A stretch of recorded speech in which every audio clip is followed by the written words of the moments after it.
Enggak, bahasa semester berapa? 6.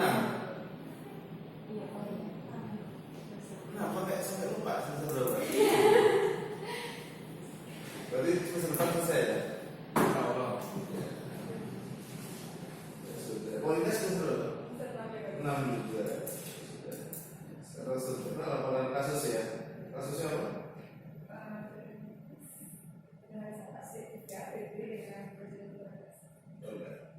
Ayo silakan mulai.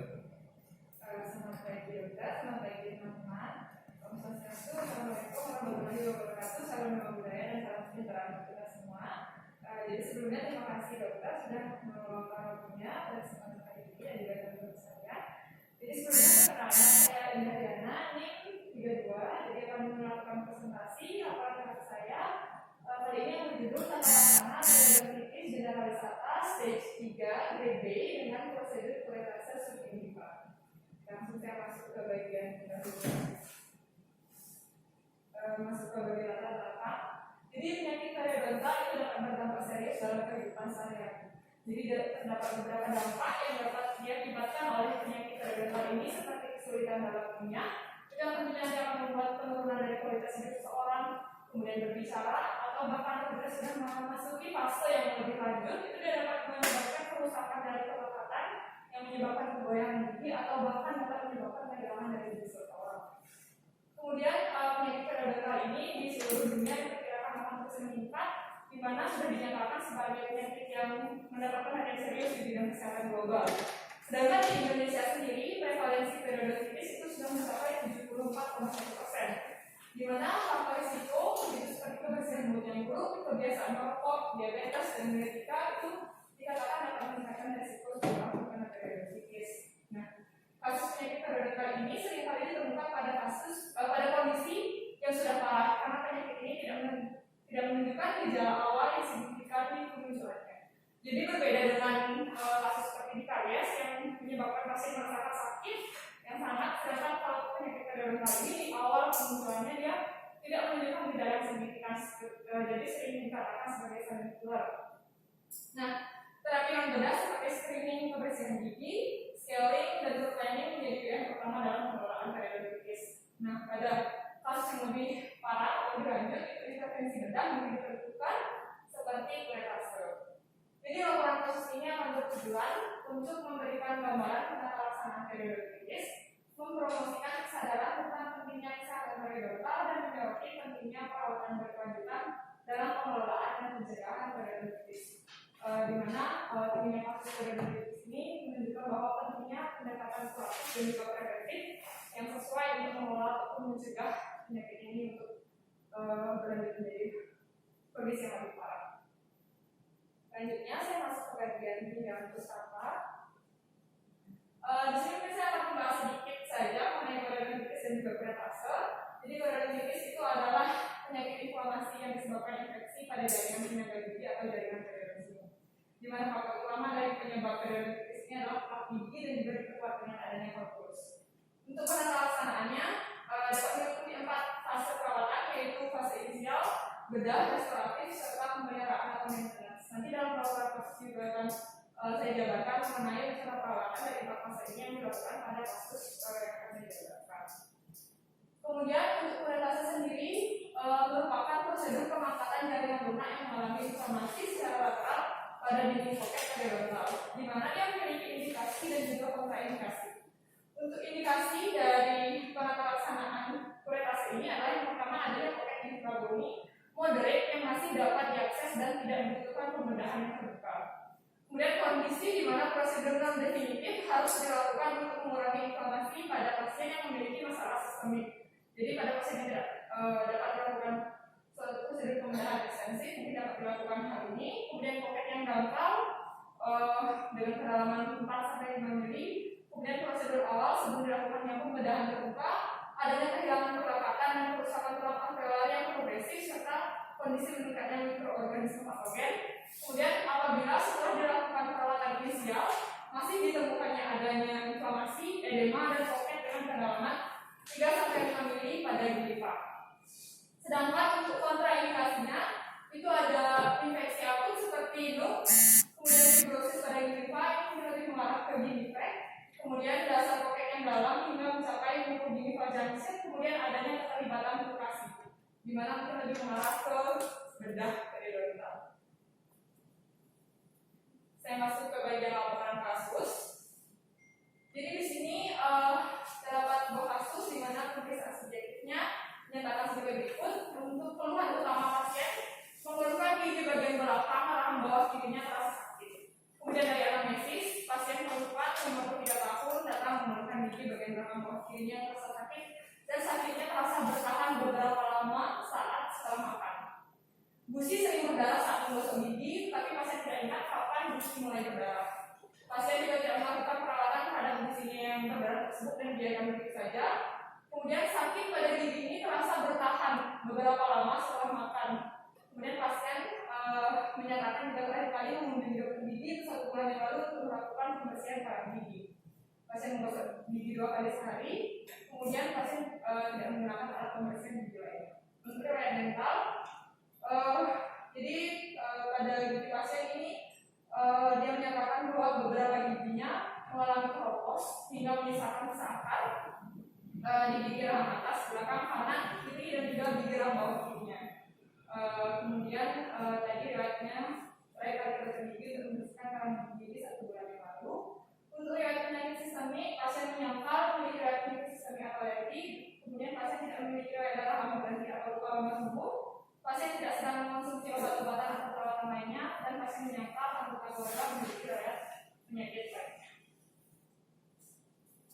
Untuk pemeriksaan objektifnya, pemeriksaan umum dan DTP di sini tekanan darah 105/70 Hg, heart rate 70 kali per menit, respiratori 18 kali per menit, dan temperatur 36 derajat Celcius. Ekstraoralnya dalam keadaan baik, normal. Kemudian untuk intraoralnya berikut yang dapat dijabarkan kondisinya 1,1, indeks 9%, PDI 2, PD atau berbeda di bagian bukal gigi 36 itu 334 dari mesial kristal, ruginya tidak ada, resesi itu di gigi 36 dari mesial kristal, min 2, dan min 1. Kemudian tidak ada faktor lokal gangguan radix pada gigi 3 di belakang gigi 36 yang ada. Berikut merupakan periodontal chart dari pasien. Dan berikut adalah gambaran radiografi panoramik dari pasien yang diambil. Untuk diagnosa yang ditegakkan berdasarkan pemeriksaan subjektif, objektif, kemudian pemeriksaan penunjang. Diagnosa yang ditegakkan adalah periodontitis generalis stage 3 grade B. Selanjutnya cara perawatan yang terdiri dari 4 fase.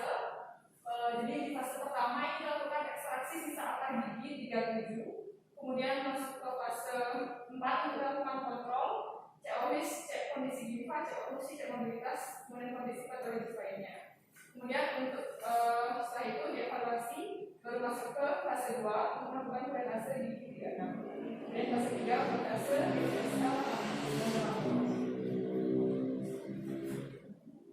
selanjutnya prosedur dilakukan pada tanggal 13 April 2023. Jadi yang pertama diawali dengan asepsis menggunakan povidone 10% secara intraoral dan ekstraoral. Selanjutnya dilakukan anestesi infiltrasi di bagian bukal gigi 36 di bukal foldnya menggunakan mercaptan 0,5 Selanjutnya dilakukan SRP terlebih dahulu pada gigi 36.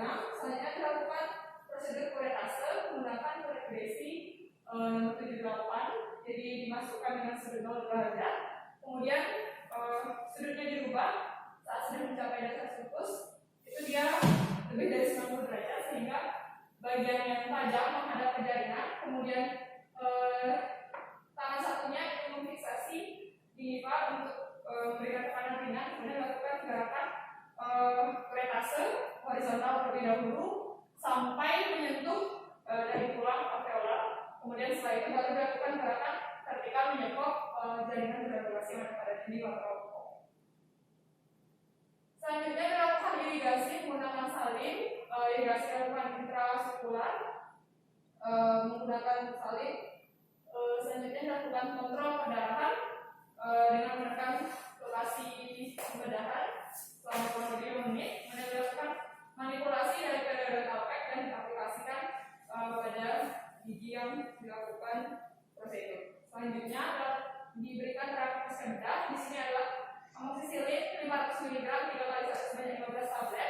Kemudian paracetamol 500 mg 3 kali 1 sebanyak 10 tablet, dan chlorhexidine gluconat 0,12% yang digunakan sebagai obat umur 2 kali sehari. Kemudian ada instruksi untuk pasien juga untuk mengonsumsi obat sesuai resep, tidak mengonsumsi makanan dan minuman yang panas, pedas atau kemasan, menggunakan sisi yang tidak digunakan operasi umumnya, tidak berkumpul selama 1 hari pasca bedah, tidak minum dengan sedotan. Pasien diajarkan juga teknik sikat gigi dengan gerakan catheter. Untuk nanti mulai gosok gigi di bagian yang bedah itu di setelah kontrol pertama. Kemudian menghubungi peralatan dan data untuk kontrol. Selanjutnya kontrol pertama. Untuk kontrol pertama seharusnya dilakukan H+7.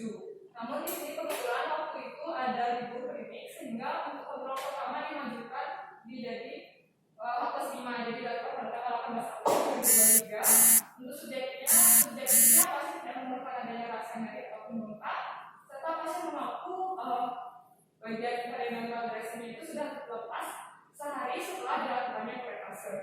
Kemudian dari objektif di sini dilakukan pemeriksaan oral, tidak terdapat pembengkakan, tidak ada keluhan juga, kemudian ada intraoralnya untuk memeriksa tanda-tanda prolong inflammation. Karena berdasarkan pemeriksaan subjektif pasien menyatakan perineal package sudah terlepas sehari setelah perkasa. Jadi di sini dapat pemeriksaan juga, di mana hasil pemeriksaannya memang benar perineal package sudah terlepas seperti keterangan pasien dan tidak menunjukkan adanya tanda-tanda inflamasi, juga tidak ada banyak tanda-tanda inflamasi maupun perdarahan. Debris negatif, edema negatif, perdarahan negatif. Kemudian untuk tindakannya dilakukan irigasi dengan larutan salin pidadiotin 10%. Pasien sudah diperbolehkan pulang dan diinstruksikan untuk diet normal, penurunan metadata keselamatan, serta kontrol. Maaf, itu harusnya 2 minggu kemudian untuk melihat hasil dari kontrol 2-nya ini H+21 dilakukan pada tanggal 2 Mei 2023. Untuk subjektifnya pasien tidak memerlukan adanya rasa nyeri ataupun bengkak pada area bedah. Untuk objektifnya pemeriksaannya menunjukkan tidak adanya tanda-tanda inflamasi dan sudah tidak dijumpai adanya pocket pada gigi 36. Jadi pada objektifnya di kontrol kedua ini dilakukan probing pada gigi 36 dari sisi mesial ke distal itu 332. Kemudian untuk BOP-nya ada positif di bagian mid gigi 36-nya. Kemudian ada resesi juga 2 mili itu di seluruh sisi distal mid dan juga mesial dari gigi 36. Kemudian tidak ada kelainan warna ginjal maupun perdarahan debris dari penggunaan. Untuk instruksinya pasien diinstruksikan untuk menjaga kebersihan ruang mulut serta edukasi kembali mengenai cara gosok gigi yang baik dan benar. Jadi dapat dilihat juga pada gambar itu saat dilakukan probing yang didapatkan hasil 332. Kemudian tampilan intraoralnya yang A itu yang sebelum, yang B kontrol 1, yang C kontrol 2. Kemudian ini perbandingan hasil probing perawatan. Jadi yang ini yang A yang sebelum, kemudian yang B ini yang kontrol 1 atau plus 5. Jadi di sini ada kontrol, jadi saya 04. Kemudian yang C ini adalah kontrol 2. Jadi dilihat probing jadi 332 di awalnya 34. Kemudian resistenya dari 221 jadi 222. Saya masuk ke pembahasan. Jadi penyakit periodontitis itu disebabkan oleh agen utama yang berupa mikroorganisme, dapat berupa bakteri seperti Ribotella ataupun Pseudomonas dan juga lain-lainnya. Sedangkan untuk faktor utamanya itu adalah agen plaque dan coagulus. Ada juga faktor sekunder. Faktor sekunder ini terdiri dari lokal dan juga sistemik, di mana tampilan ciri khas dari periodontitis itu dapat berupa adanya resesi dari gigitan ataupun migrasi ke apikal dari dasar sulcus sehingga menyebabkan adanya pocket periodontal. Nah di sini pocket periodontal ini juga disebabkan dipengaruhi oleh dua faktor. Ada faktor lokal dan juga faktor sistemik. Faktor lokal adalah faktor yang terdapat di sekitar gigi. Jadi seperti pada kasus di kasus saya ini terdapat sisa akar gigi 37 di sisi distal, gigi 36 yang memiliki pocket. Jadi diperkirakan bahwa gigi 3 sisa akar dari gigi 37 ini yang menyebabkan semakin memperparahnya kondisi pocket ini karena dia menyebabkan terjadinya akumulasi plak dan juga lebih sulit membersihkan di bagian sana sehingga itu menyebabkan terjadinya pocket juga sendiri. Kemudian ada faktor sistemik yang berhubungan dengan metabolisme tubuh dan juga kesehatan umum. Di mana di sini yang terkait hal tersebut adalah usia dari pasien. Di mana penelitian oleh Setiawati dan kawan-kawan itu menunjukkan bahwa semakin tinggi usia, maka semakin parah kondisi jaringan periodontanya. Jadi kondisi tersebut dikarenakan pada proses penuaan terjadi perubahan anatomi, morfologi dan fungsional jaringan periodontal seperti berkurangnya proses keratinisasi dan penipisan jaringan epitelium, perubahan lokasi fungsional dari vertikal, dan penurunan proliferasi sel dan perubahan lebar ligamen periodontal. Nah, apabila setelah tahap inisial scaling dan terutama proses pokoknya ini tidak terjadi reduksi, maka dia dikasihkan untuk dilakukan prosedur bedah jadi peretase, di mana diindikasikan ketika mata pocket tidak mengalami pendalaman moderate. Jadi hal ini juga terjadi pada pasien saya, di mana setelah 1 bulan yang lalu pasien melakukan scaling menurut training, namun pocketnya masih ada yang 4 mili dan yang paling parah, sehingga diindikasikan untuk dilakukannya bedah. Kemudian 1 minggu pasca peretase dilakukan kontrol serta peretasan periodontal pack. Namun dari saya di sini pada kontrol 1 H+5 pasien mengaku periodontal pack sudah lepas sehari setelah prosedur, di mana periodontal pack itu sebaiknya minimal bertahan 3 hari pada area operasi. Nah, hal ini sebenarnya periodontal pack itu dia tidak mempunyai fungsi kuratif, tapi dia dapat membantu untuk memfasilitasi penyembuhan karena dia akan menjaga lokasi yang sudah dilakukan pembedahan itu untuk memberikan kesempatan untuk melakukan penyembuhan yang lebih baik. Di mana minimal bertahan 3 hari ini diperlukan sebenarnya karena seperti yang kita tahu fase inflamasi itu terjadi di 3 hari pertama. Jadi paling penting di 3 hari itu bertahan. Sehingga di kasus saya ini sudah lepas 1 hari setelahnya. Jadi pada saat itu saya melakukan pengecekan intraoral di bagian yang dalam peretase, namun tentunya tidak terjadi prolong koneksi. Kemudian saat dilakukan prosedur peretase itu terdapat 3 hal yang dapat terjadi. Jadi dapat 3 hal yang diharapkan. Yang pertama terjadi pelekatan baru, penyusutan jaringan ataupun kombinasi. Sedangkan pada kasus saya di sini dia didapatkan perbaikan hasil cropping dan peningkatan resesi karena terjadi penyusutan pocket pada sisi distal gigi 3 yang tadi dilihat dari hasil croppingnya. Jadi hal ini menandakan tidak baik perawatan peretase sudah berhasil dicapai. Selanjutnya masuk ke bagian penutup. Kesimpulan, jadi laporan kasus ini melaporkan bahwa kasus periodontitis generalis atas stage 3 grade B yang diperberat dan sisa akar itu ditegakkan berdasarkan pemeriksaan seperti roti dan penjara. Dan perawatan yang dipilih adalah peretase sisi 4 untuk mengeliminasi inflamasi dan membuat perawatan baru. Nah, perawatan peretase pada laporan kasus ini dapat dikatakan berhasil karena tujuan dari peretase sudah tercapai, yaitu mengeliminasi inflamasi dan ditemukannya kombinasi pelekatan baru dan penyusutan jaringan yang ditemukan pada kontrol 2 pasca peretase. Baik, mungkin sekian yang dapat saya sampaikan.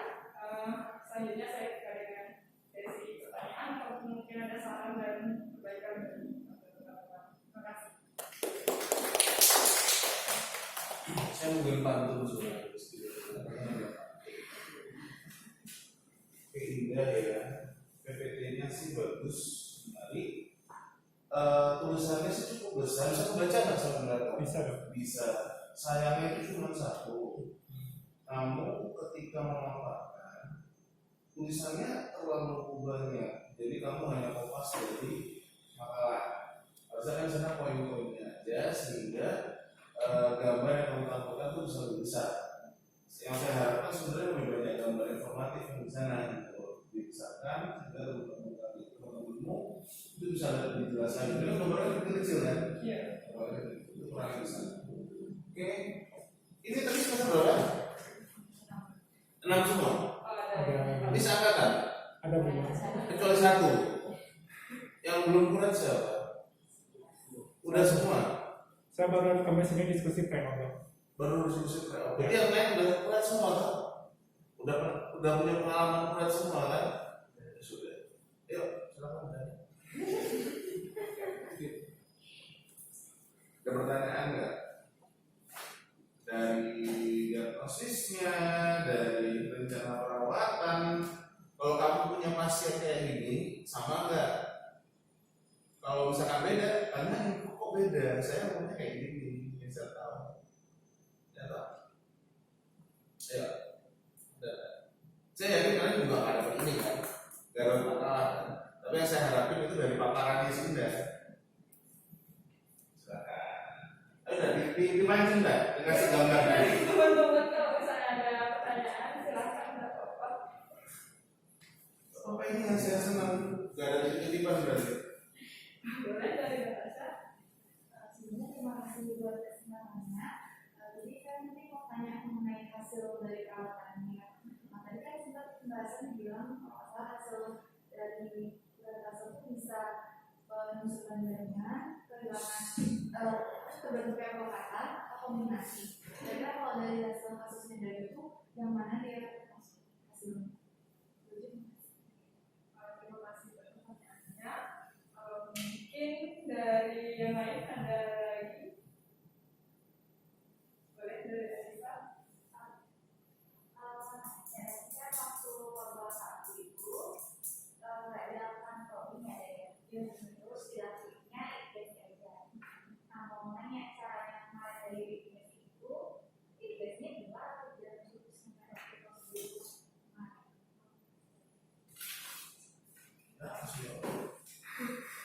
Mas itu mungkin saya jawabnya terlebih dahulu. Irigasi saat kontrol 1.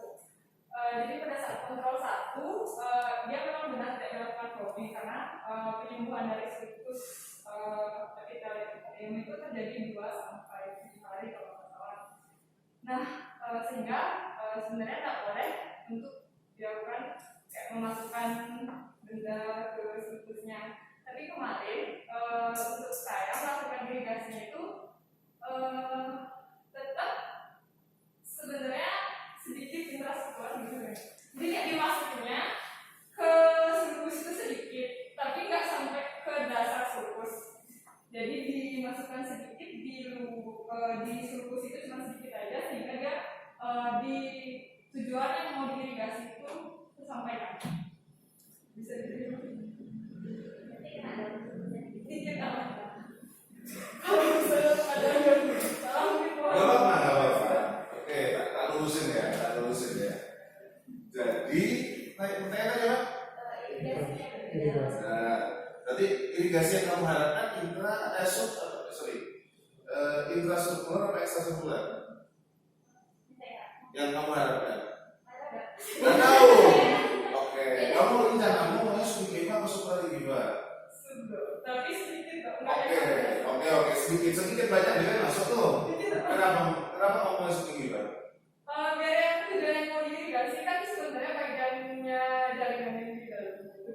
Jadi nggak sampai nanti kalau di luar. Oke, coba kamu balik ke slide yang pertama, ada pocket ya. Yang pertama ada pocket. Yang jenis pocket. Oh, Ada gambarnya. Oh, jeleknya pakai TV lah harusnya nggak sih? Nggak bisa pakai. Nah, kayak gini kan. Nah, kalau kalian kuret, yang dihilangin itu yang mana? Di mata pakai itu yang mana? Coba dipindah. Ini kan, ini kan ada epitel. Kalau ada epitel, dia nggak bisa nempel.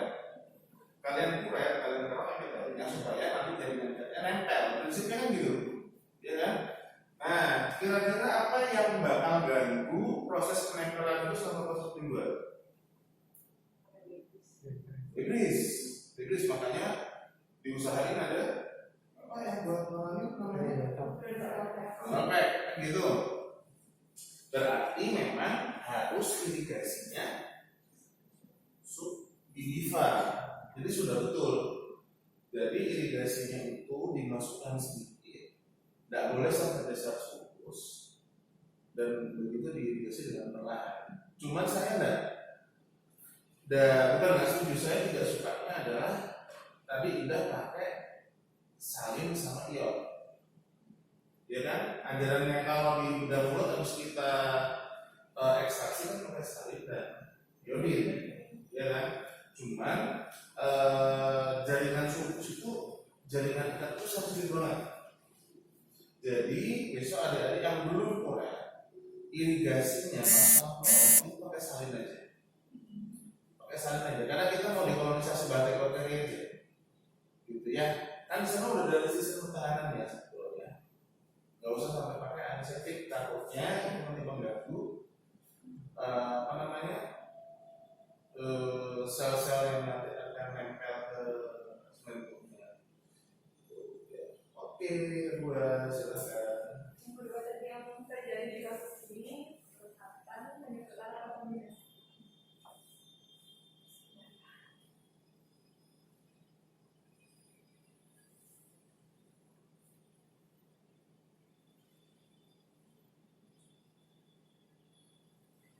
Jadi mohon izin menjawab.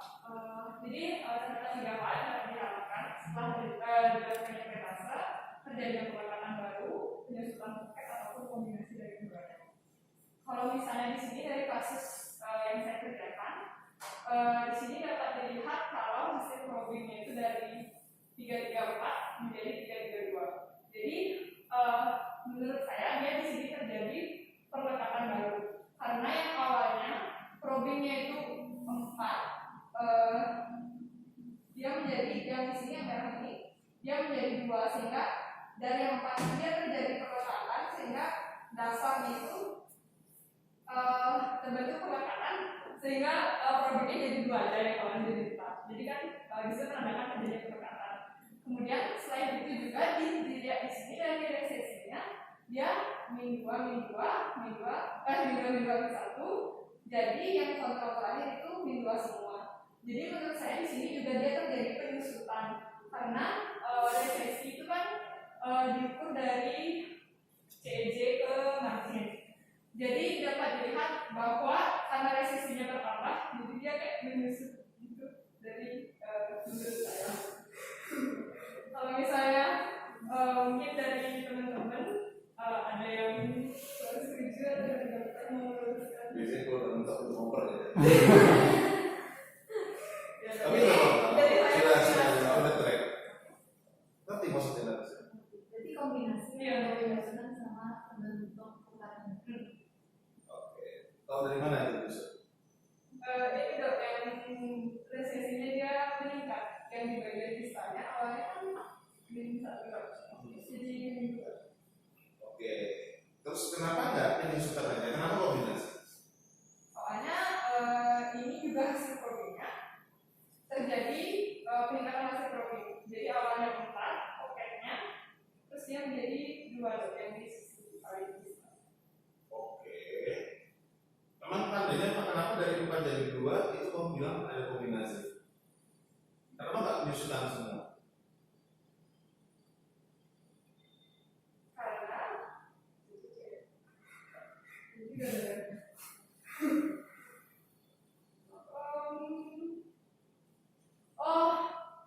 Glass attachment-nya di sini 5, di sini 4.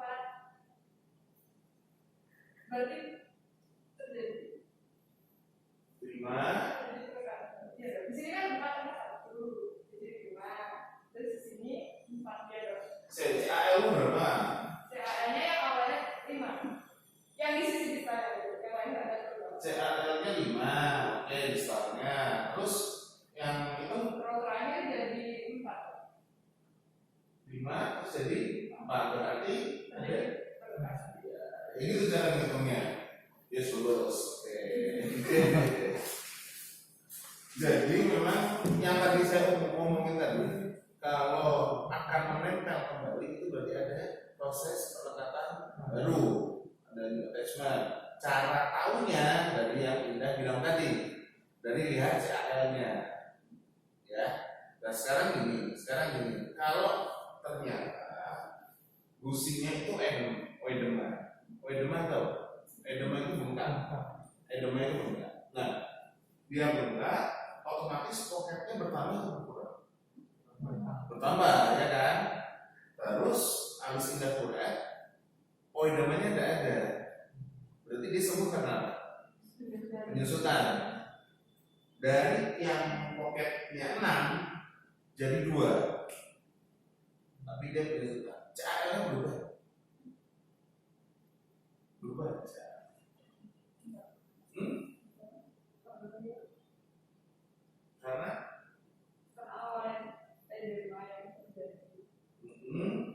Coba balikin ke gambar yang tadi kita jelasin yang pertama. Ya.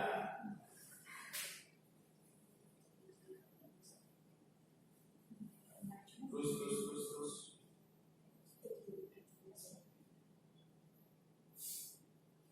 Nah, yang ini apa ya?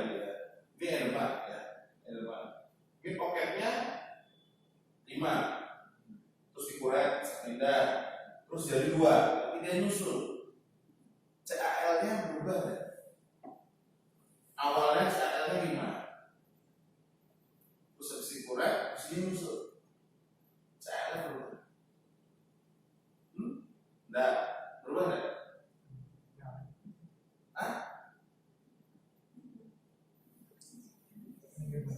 CAL itu dari mana ke mana? CIJ ke dasar poket. Berarti CAL itu sebagai indikator letak dasar poketnya di mana. Kalau dia hanya penyusutan, berarti dia tidak ada perubahan dari CAL-nya. Sedangkan untuk CAL itu gimana? Apa ditambah? Esensi ditambah.